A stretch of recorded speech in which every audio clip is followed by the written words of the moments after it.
Natural language processing आज का ये टॉपिक है। Natural language processing.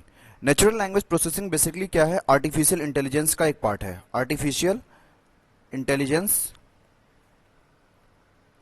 Artificial intelligence का एक पार्ट है। इसके बारे में जानेंगे कि नेचुरल लैंग्वेज प्रोसेसिंग होती क्या है। इसकी सिंपल डिफिनेशन के बारे में डिस्कस करेंगे।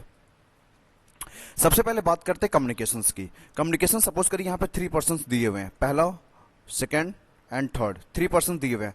अगर ये आपस में कम्युनिकेशन तभी ये कर पा रहे होंगे जब इनकी लैंग्वेज को फर्स्ट पर्सन की लैंग्वेज सेकंड पर्सन समझ रहा हो, या सेकंड पर्सन की लैंग्वेज को फर्स्ट पर्सन समझ रहा हो। Same it is third person पे भी यही लागू होगा, अप्लाई होगा। तो जब ये आपस में इनकी लैंग्वेज एक दूसरे को समझ में आ रही होगी, एक दूसरे को ये जनरेट कर रहे होंगे लैंग्वेज को, तभी ये क्या नाम है, इनके बीच में कम्युनिकेशंस हो रहे होंगे। तो अब बात करेंगे कि जब ये आपस में कम्युनिकेशंस कर रहे हैं तो एक दूसरे को ये लैंग्वेज को समझ भी रहे हैं और जनरेट भी कर रहे हैं लैंग्वेज को।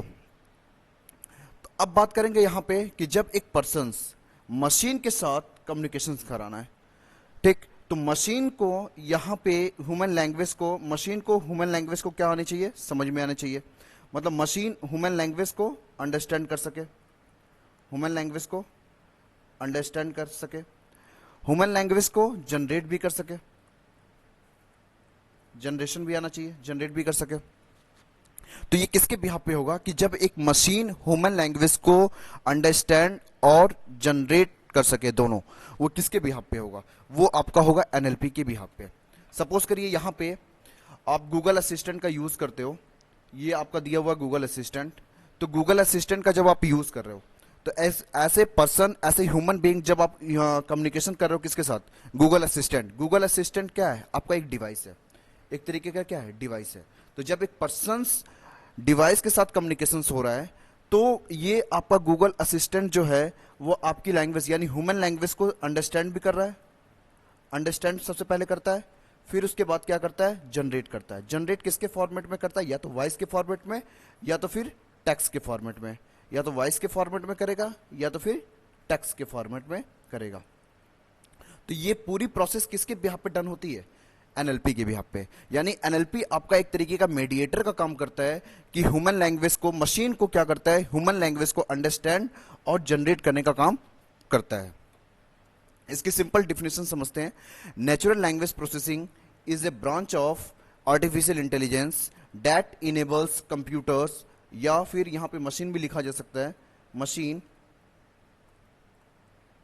To process human language in the form of text or voice data, understand its full meaning, human conversations। इसकी सेकंड डिफिनेशन ऑफ, ये भी लिख सकते हो, डिफिनेशन ऑफ एनएलपी। इसकी second definition, NLP stands for natural language processing which is a part of computer science, human language, and artificial intelligence. It is the technology that is used by machine to understand and interpret human language। मतलब कि ये एक तरीके का आपका क्या है, mediator का काम करता है। डिवाइस के लिए इसका यूज होता है, एनएलपी का यूज डिवाइस में यूज होता है कि ये ह्यूमन लैंग्वेज को अंडरस्टैंड कर सके, ह्यूमन लैंग्वेज को क्या कर दे, जनरेट कर सके। तो यानी कि कोई भी मशीन, कोई भी डिवाइस, कोई भी मशीन, कोई भी डिवाइस अगर ह्यूमन लैंग्वेज को अंडरस्टैंड कर रही है तो वो किसके बिहाफ पे? एनएलपी के बिहाफ पे।